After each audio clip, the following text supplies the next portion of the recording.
Cycle চালিয়ে বাংলাদেশের ৪৯৫টি উপজেলা ভ্রমণের আজকে আমার ৫০তম উপজেলা নেত্রকোনার কলমাকান্দা উপজেলা। এই কলমাকান্দায় আসলে কোনো পর্যটক মুগ্ধ হবে না, সো এমনটা হইতেই পারে না যদি সে প্রপার সময়ে আসে। আমিও তার ব্যতিক্রম নয়, কলমাকান্দাকে খুব ভালোভাবে উপলব্ধি করলাম এবং উপভোগ করলাম। সে সাথে এখানে তাবুবাস, সাথে বৃষ্টিও হইল। এখানে থাকা খাওয়া সবকিছু শেষ করে পরদিন সকালে আমি যখন দুর্গাপুরের উদ্দেশ্যে রওনা করি, তখন যাত্রাপথে গণেশ্বর নদীতে শৈশবকে আরও একবার আলিঙ্গন করতে পারি এবং সোলো ট্রিপের মনে হয় এটা একটা বেস্ট অ্যাডভেঞ্চার আমার কাছে মনে হয়। সো চলেন শুরু করা যাক ভিন্নভাবে একটা কলমাকান্দাকে আপনার দেখাই। আমি এখন আছি আপনার 0 পয়েন্ট যে মাইলস্টোনটা আছে, স্ট্যামিনা লেভেল কোন পর্যায়ে চলে গেলে 1 মিনিট উঠলে 3 মিনিট রেস্ট নিতে হয়। সে মূলত আপনার শিবলিঙ্গের পুজো করতো। আচ্ছা, সওদাগরের যে সবচেয়ে বড় ডিঙা ছিল সেটা এইখানেই ডুবছিল। আচ্ছা আচ্ছা, এইখানে ডুবছে। আর এইটার এই চন্দ্রডিঙ্গার যে মানে আসার জন্য সবচেয়ে ভালো মৌসুম কোনটা? মানে শীত মৌসুমে ভালো, শীতের মৌসুমে ভালো, আবার এই যে বর্ষা মৌসুমে ভালো। শুভ সকাল ফ্রম পাঁচগাঁও। রাতের প্রথম অংশের ঘুম এখানে ভালো হইলেও দ্বিতীয় অংশ খুবই ট্রাজেডিপূর্ণ ছিল। আফসোসের বিষয় একটাও আমাদের না পাহাড়, এখানে সব ইন্ডিয়ার। চাচা এই জায়গার নাম কি? চাচা এই জায়গার Mahadev. This is Bowbazar. Solo ট্রিপের এই একটা বিন্দাস মজা, যেখানে আসলে আপনার যেটা মন চায় আপনি সেটা করতে পারবেন। শহীদের মাজার লেঙ্গুরা কলমাকান্দায়।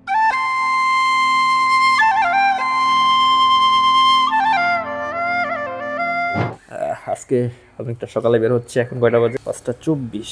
আর ভাইয়ের ঘুম নষ্ট করলাম না, তার কষ্ট দিলাম, সেই জন্য মাফ করবেন ভাই। ভালোবাসা ভাই। এই হোটেলে গেছিলাম গত 2 দিন। গুড মর্নিং মহি, কি অ্যামেজিং একটা সকাল উপহার দিলাম নিজেকে, মানে ভাবতেই ভালো লাগতেছে।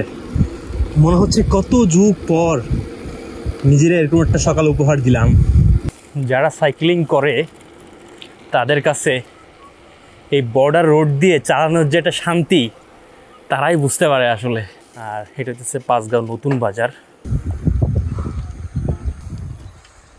আসসালামু আলাইকুম অ্যান্ড ওয়েলকাম টু পাঁচগাঁও। এটা আছে কলমাকান্দা উপজেলার নেত্রকোনা জেলার, এবং আমি এখন আছি আপনার 0 পয়েন্ট যে মাইলস্টোনটা আছে আপনার পাঁচগাঁওয়ে সেটা। এবং পাঁচগাঁও হইতেছে ভ্রমণ প্রিয়াসী মানুষদের কাছে একটা অন্যরকম একটা ভালোবাসার নাম এখন বর্তমান সময়ে, এবং প্রকৃতির একটা নৈসর্গিক ভিউ আছে এই কলমাকান্দায় আর পাঁচগাঁওয়ে। সো সেই জন্য এখন মোটামুটি অ্যাডভেঞ্চার প্রেমী সবাই এখানে আসে। সকাল সকাল চলে আসলাম, নিজেকে একটা অন্যরকম সুন্দর সকালের মুহূর্ত উপহার দিলাম। এমনটা মনে হলো যে প্রায় বহু যুগ পর নিজেকে এরকম একটা সকাল উপহার দিলাম।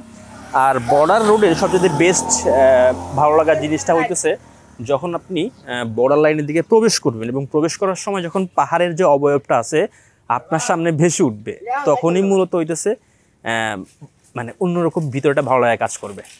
কি ভাই, কিছু বলছেন আমাদের? না। আচ্ছা আচ্ছা, এক মিনিট ভাই।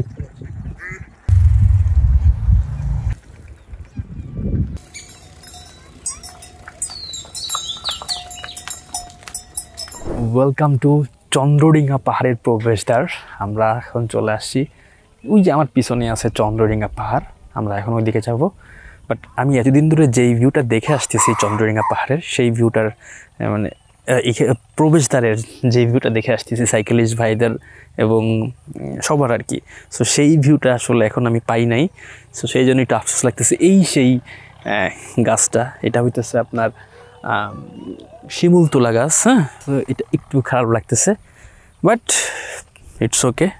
সবসময় এক জায়গা একরকম থাকবে না, এটাই স্বাভাবিক। পাহাড় কত দূর ভাই? চন্দ্রডিঙ্গা পাহাড়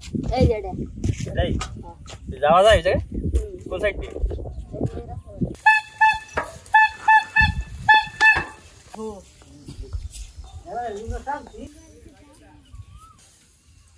চন্দ্রডিঙ্গা পাহাড়ের ঠিক কাছে চলে আসছি আমরা।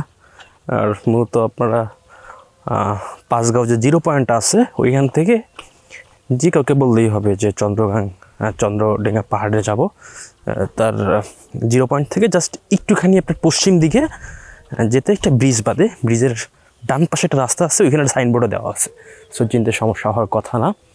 তারপরে ওইখানে সোজা চলে আসবেন ওই রোডটা দিয়ে, এসে দোকান পাবেন, ওইখানে মূলত সাইকেল আর মোটরসাইকেল ওইখানে রেখে আসতে হয়, এই পর্যন্ত আনতে দেয় না, বিজিবি থাকে এখানে। সো আমারটা ওইখানে রেখে আসছি। আমি ওইখানে যে চন্দ্রডিঙ্গা একটা হোটেল আছে ওইখানে ছোটো করে একটা নাম করা আর কি, সো ওইখানে আর কি ঘুমাইছিলাম আর কি। উঠছিলেন উপরে ভাই? উপরে উঠছিলেন? এই সাইড দিয়ে না? আচ্ছা আচ্ছা আচ্ছা, আমাদের এক লোক গেছে পাহাড়ে উঠতে হইতেছে। স্যান্ডেলটা খুব কাজে দিচ্ছে এখন, এটা হচ্ছে 4 সিজন বিডি থেকে নেওয়া। একদম আমি এখানে আসছি প্রায় সকাল 7টা 7:30টার কাছাকাছি সময়। স্ট্যামিনা লেভেল কোন পর্যায়ে চলে গেলে 1 মিনিট উঠলে 3 মিনিট রেস্ট নিতে হয়। খুলনা থেকে হ্যাঁ, হিন্দু শাস্ত্র অনুযায়ী একজন চাঁদ সওদাগর নামে একজন ব্যক্তি ছিলেন। উনি বাংলা সাহিত্যের একজন প্রতিবাদী চরিত্র, যিনি আসলে প্রতিবাদী চরিত্র, হ্যাঁ। ঠিক আছে। তো সে মূলত আপনার শিবলিঙ্গের পুজো করতো, শিবলিঙ্গের বাট হচ্ছে আপনার মনুষ্য চাইতো যে সে তার পূজা করুক, বাট সে তার প্রতিবাদ জানায়, সে করে না। তো তারপরে মনুষ্য আসলে রাগান্বিত হয়ে বা ক্ষোভে আপনার চাঁদ সওদাগরের যে পুত্রগুলো ছিল সে একে একে মানে হয় সব ধ্বংস করে দেয়, মেরে ফেলেছে।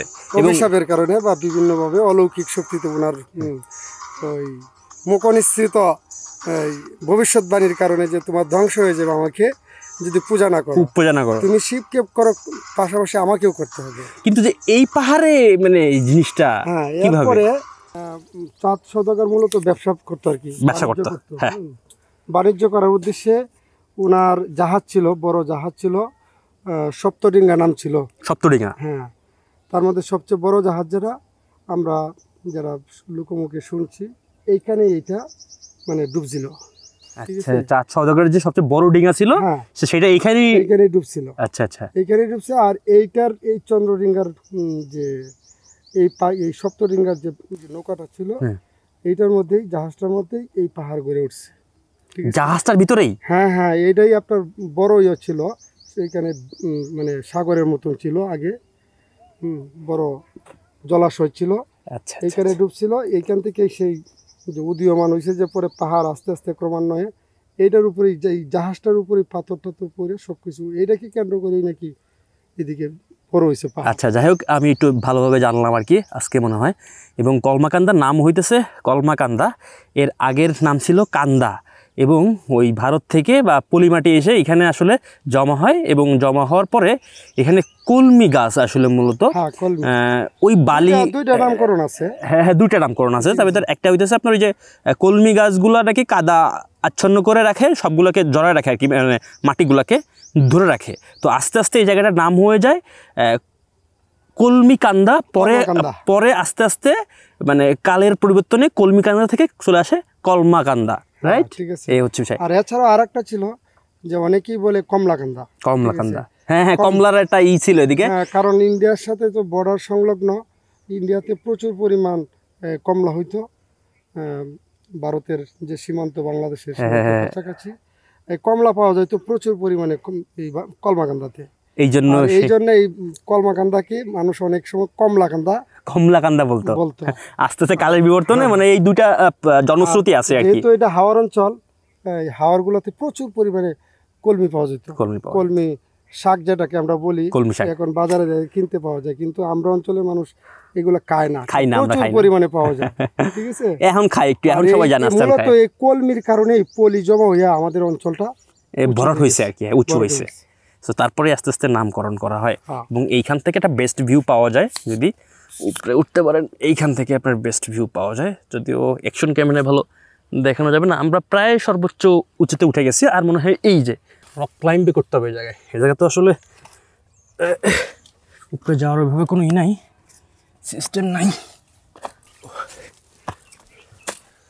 আপাতত এইখানের সমতলে চলে আসছি। আমি এখন চন্দ্রডিঙ্গা পাহাড়ের উপরে চলে আসলাম ফাইনালি। এইটা হইতেছে আপনার সেই মন্দিরটা, এখানে যে মন্দিরটা আছে আর এই মোবাইল রাখা আছে, এই পাথরের ইতিহাসটা তো আপনারা শুনলেন মোটামুটি, এবং আমিও অস্পষ্ট ছিলাম এই ইতিহাস সম্পর্কে। গুগলে বা আর্টিকেলে যেটা আছে সেটা আসলে এই জায়গাটার ইতিহাস নাই, ছোট করে একটু চার সওদাগরের এবং মা মনসার ভিতরে যে একটা দ্বন্দ্ব আছে, সো ওই জিনিসটা আসলে উল্লেখ করা আছে। বাট এই পাহাড় সম্পর্কে তার যে পাহাড় নৌকা এখানে ডুবে যায় এবং ডুবে যাওয়ার পরে সেই নৌকার উপরেই নাকি আপনার এই পাহাড়ের সৃষ্টি আর কি। সো এটা জানা ছিল না। সো যদি এটাও আমি রং হয়ে থাকি জানাবেন আমাকে, আমি অনেক খুঁজছি বাট পাই নাই। আমি আসলে শেষ পর্যন্ত যাইতে পারি নাই। যেখানে গেছিলাম ওর আরেকটু উপরেই নাকি যে বাংলাদেশ এবং ভারতের যে সীমানা পিলার আছে, সো ওইটা আছে, এটা মিস করলাম। দেখ ব্যাপার না, ইনশাল্লাহ দেখতে যদি কখনো আবার আসি। আর উপরে প্রচুর রৌদ্র, আর একা একা লাগতেছিল, একটু ভয় ভয় লাগতেছিল। সাপ বা বর্ডার লাইন তো ভয় থাকতেই পারে, ভয় লাগতেই পারে, স্বাভাবিক। আরও একা একা ওই ভাইটা চলে আসছিল নিচ থেকেই, আর এখন চলে আসছি অলমোস্ট মাতৃ ছায়ায়, বটের ছায়ায়, বট বৃক্ষের নিচে। আর এখানে মূলত আসলে একটা উপাসনালয়, হিন্দু ধর্মাবলম্বী যারা আছে তাই এটা হচ্ছে চন্দ্রডিঙ্গা শ্রী শ্রী মা মনসা মন্দির লোককথা। ওই যে হইতেছে আপনার শিবলিঙ্গ নাকি, মেবি হতে পারে, রাখছে আর কি। আর এই যে হইতেছে সে পাহাড়টা, আর ওইখানে অনেক কিছু লেখা আছে এভাবে। কারা লেখছে, কারা উঠছে এই জায়গায়, ভাই রে ভাই, পুরো খোদাই করে লেখা। প্রত্যেক ধর্মকেই আসলে সম্মান দেওয়া উচিত। এইখানে আসলে ওরা পূজা করে, সো এইখানে মানে এখানের অবমাননা হয়, সো এমন কিছুই আসলে না করার জন্য অনুরোধ সবাইকে। এটা মূলত একটা সম্পূর্ণটাই এটা পাথরে একটা খণ্ড দাও, কি কার কি নাম লিখে রাখছে। আমি বলছিলাম ওইটার একেবারে উপরে, মানে এইটার উপরে। কমলা কাউয়ার মুখে পড়ছে রসের কমলা,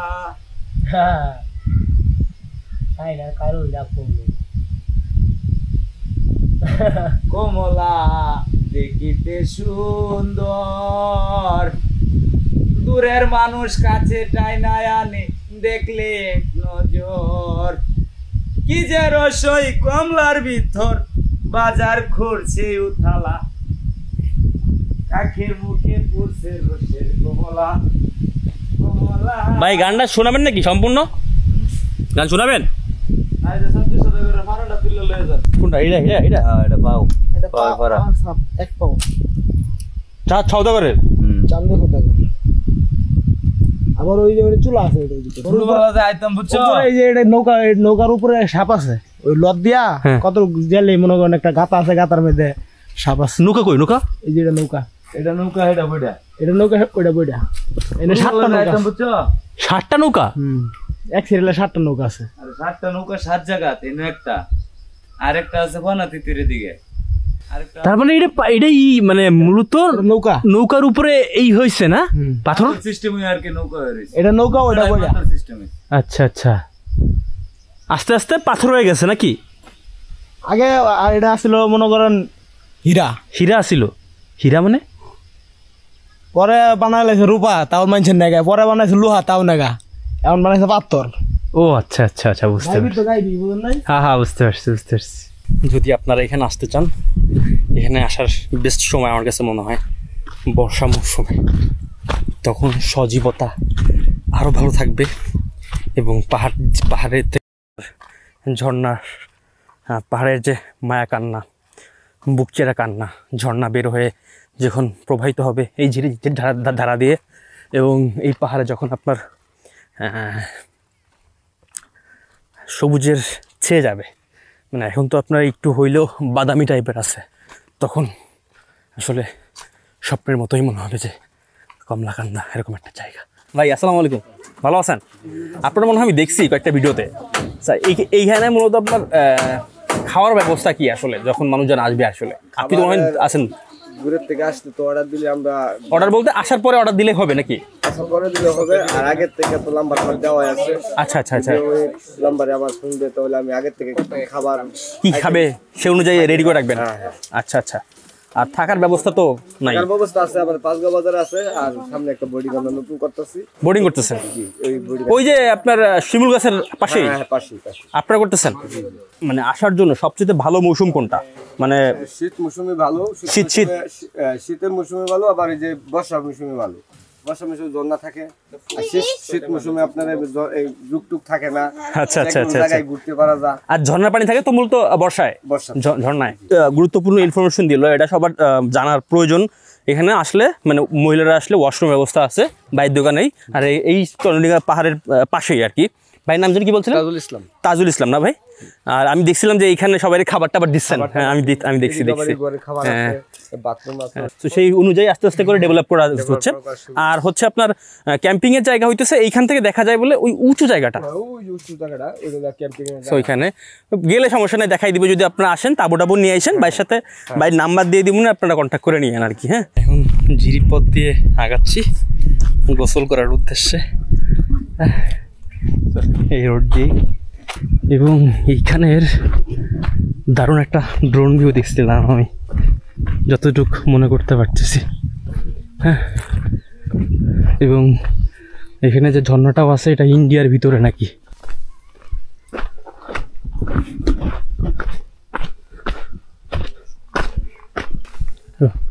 আপনি চাইলে কিন্তু এই সাইড দিয়েও যাওয়া যায়, পাহাড় ট্রেকিং করে ওই যে চাঁদ সওদাগরের নৌকার ওইখানে যাওয়া যায়।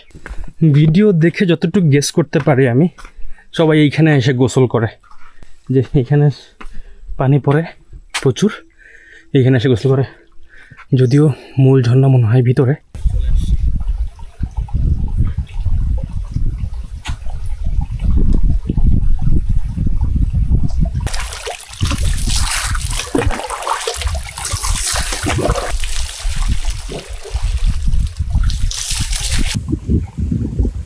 গোসল কমপ্লিট।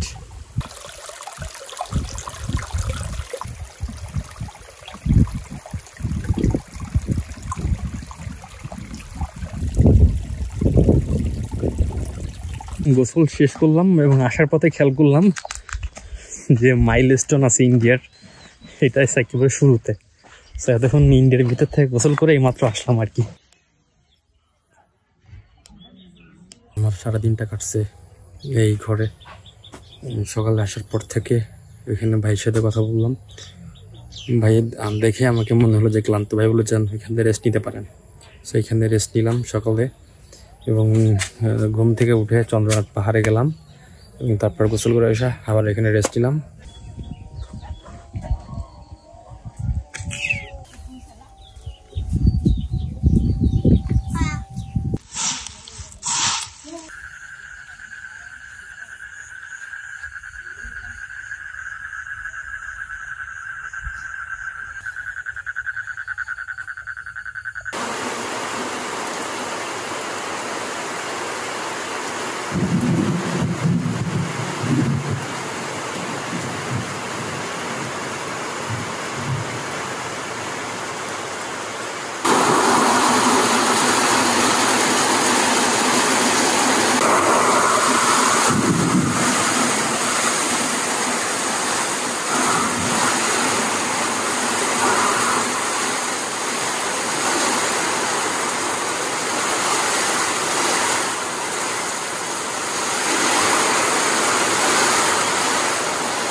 বাইরে সেহরির দাওয়াত দিয়েছিল খাওয়ার জন্য।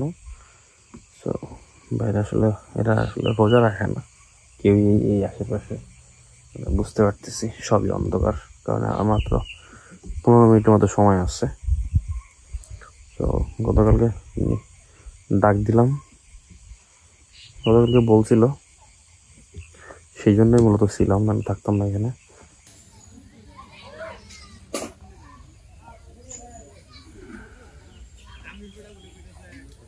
শুভ সকাল ফ্রম পাঁচগাঁও, কলমাকান্দা নেত্রকোনা।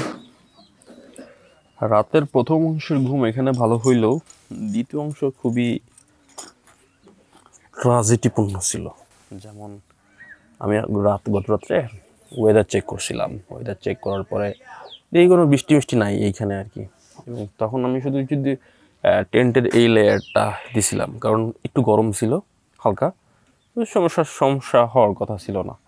সো এক ঘুম মানে ঘুমটা খুব ফ্রেশ ছিল, এক ঘুম দিয়ে হঠাৎ করে উঠে দেখে কি সেই রকমের ঝড় বৃষ্টি শুরু হয়ে গেছে। সো আমি আগের থেকে প্ল্যান করে রাখছিলাম যদিও কিছু হয়, যদি জাস্ট কাভারটা উপরে করে দিয়ে দিব।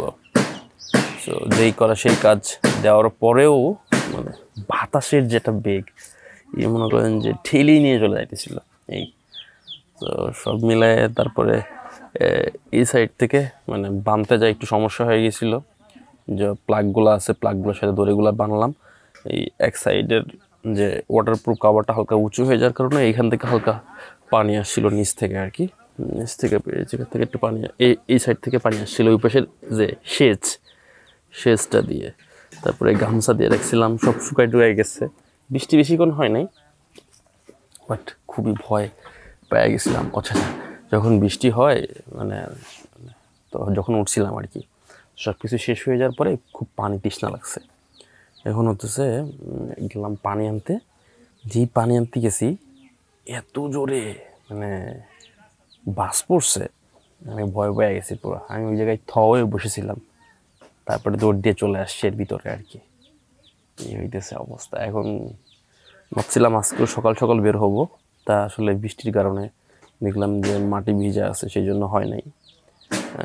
এখন আর কি বের হওয়ার চিন্তা ভাবনা আর কি। এখন অলমোস্ট 10টার মতো বেজে গেছে, 9:30। ওয়েদারটা খুব মিষ্টি ওয়েদার, এখানে বাতাস আছেই। সকালে গোছ গাছ করতে বাজে গেল প্রায় 11টার মতো। ভাই তাজুল ভাই ভালো থাকেন, আসসালামু আলাইকুম, দোয়া করবেন আমার জন্য ভাই। আর এখানে আসলে আপনারা কি বলে আতিথিয়া থেকে শুরু করে সব কিছুই পেয়ে যাবেন এখানে, ঠিক আছে? এই আর কি। এর ঠিক কাছেই হইতেছে আপনার ঝর্ণা আছে এই সাইডে, এবং পাশে হইতেছে আপনার যেই চন্দ্রডিঙ্গা পাহাড়টা আছে এটা। যদি বাংলাদেশে আরও কোনো দিন সাইকেলিং করি এরকমভাবে, আবার বাংলাদেশের যে প্রজেক্ট অনুযায়ী, যেমন এখন বাংলাদেশের 495 উপজেলা ভ্রমণ করতেছি, তবে তখন একটা বাংলাদেশের বর্ডার 360 রাইড দেবো ইনশাল্লাহ। সো বর্ডার রোডগুলো আসলে একটা অন্যরকম, আসলেই অন্যরকম সৌন্দর্য, এবং সকল সৌন্দর্যের মনে হয় ঘাটতি পড়ে যায় ওই বর্ডারে এসে। আসলে সব ওই সাইডেই বেশিরভাগ দেখা যায় সৌন্দর্যের হাট মানে পশরা মেলানো। আসলে আফসোসের বিষয় একটাও আমাদের না পাহাড়, এখানে সব ইন্ডিয়ার। তো স্যার এই জায়গার নাম কি দাদা? এই জায়গার মাহাদাও। এখানে কি সবসময় এরকম থাকে নাকি নৌকা যখন পানি হয় তখন নৌকা চলে, আর যখন পানি মানে কমে যায় তখন হচ্ছে এরকম দিয়ে আর কি? এই ঘাট কি ইজারা নিয়েছে স্যার? ইজারা নেওয়া নাকি এলাকার? আচ্ছা আচ্ছা। আর এই নদীর নাম কি স্যার? নদীর নাম মাহাদাও। ও আচ্ছা, মাহাদাও নদীর নামে এই জায়গার নাম। বুঝতে পারছি দাদা, আসসালামু আলাইকুম, ভালো থাকেন। দারুণ একটা মোমেন্ট এখানে ক্যাপচার করে ট্রাই করলাম। বাচ্চারা গোসল করতেছে, তারপরে ঘোড়া। আসসালামু আলাইকুম রহমতুল্লাহ। বাইরে কি ঘুরতে আসছিলেন? এতে আমার কষ্ট হয়ে যাবে। এখানে ঘোরার কিছু মনোরম দৃশ্য ধারণ করছি। যাত্রাপথে দেখা গেল কিছু টকবকে তরুণের সাথে, যারা আসলে আপনার সোলো ঘুরতে পছন্দ করে, মানে সোলো বলতে হচ্ছে আসলে মানে ভিড় এড়িয়ে চলতে পছন্দ করে, সেজন্য রোজা রেখেও চলে আসছে। ভাই নাম? ভাই হাবিবুল্লাহ ভাই, হিমেল ভাই, তাওহিদ ভাই, ভাই আপনারা অনেক ধন্যবাদ এলকি দিয়ে সাহায্য করার জন্য। ভাই আসলে একটু ছোটখাটো প্রবলেম হয়েছিল, ভাবলাম আস্তে আস্তে ঘোরাফেরা করলে আপনারা বিভিন্ন জায়গায় বিভিন্ন নাম দেখতে পাবেন, ইন্টারেস্টিং। This is Bowbazar. চিনি নিয়ে যাইতেছি ইন্ডিয়ান।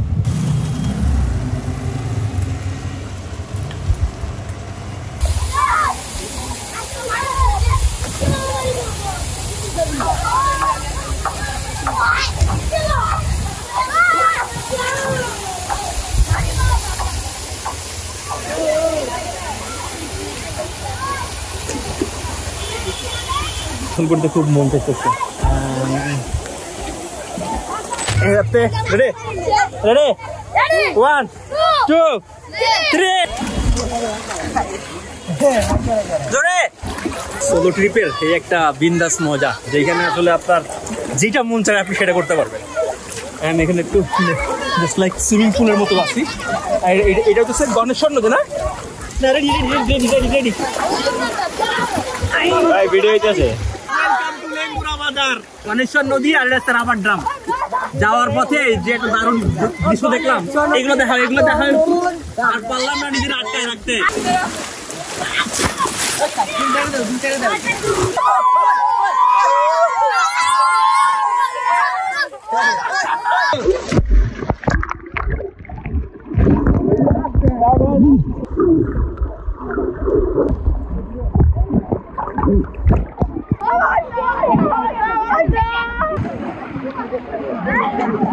এই ভ্রমণের অন্যতম একটা সেরা দিন পার করলাম এবং অনুভূতি। এই ড্যামে যাচ্ছিলাম, যাত্রাপথে মনে হইলো যে গোসল করা উচিত। লোকালদের সাথে সেই রকম চিল করলাম, পার ঘেসেই চলে যাব 7 শহীদের মাজারের ওইখানে। ওদের কোনো শরীরে মেদ নাই ওইভাবে, এরা গোসল করতেছে, সেই সুইমিং করতেছে, সবগুলাই দেখলাম যে এদের মেয়েদের খুব কম, মেয়েদের পরিমাণ। মেদ বলতে সবারই দেখলাম 6 প্যাক। শহরের এই লেভেলের বাচ্চাগুলা, মানে এই বয়সের বাচ্চাগুলা সবগুলাই মোটামুটি বলা চলে যে একটু হেলদি আর কি। এর আছে স্ট্রং।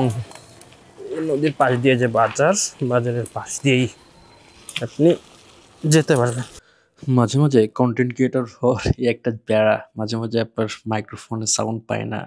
কত সুন্দর করে একটা ভয়েস রেকর্ড করছিলাম, এর ইতিহাস ঐতিহ্য এবং এর পিছনের যে গল্প ছিল, সো সেটা ওই সময় খুব ভালোভাবে নক্ষত্র দর্পণে ছিল।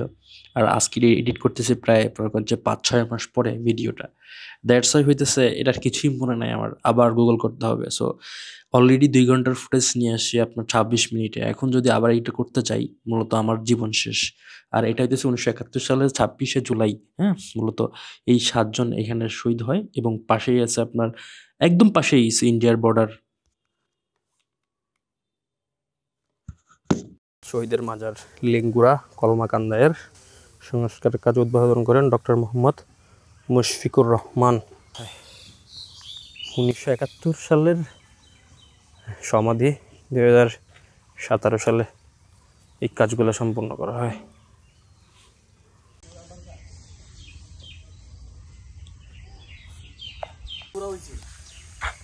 পঞ্চাশ। ওয়েলকাম টু দুর্গাপুর উপজেলা। আর আমি এখন চলে আসলাম আপনার গোপালপুর গারো পাহাড় দুর্গাপুর, সেই রোড ধরে আগাচ্ছি। ফিরিয়ে ঘোরাঘুরি শেষ, এখন আছি উপজেলা পরিষদ। এটা আছে দুর্গাপুর না ভাই? তোমরা অনেক অনেক ধন্যবাদ ভাই। অনেকদিন নক দিয়েছে ফেসবুকে, আসলে আমি বলতে পারি না শিওরলি কবে আমি আসবো। হুট করে 5 নক দিছি আমি।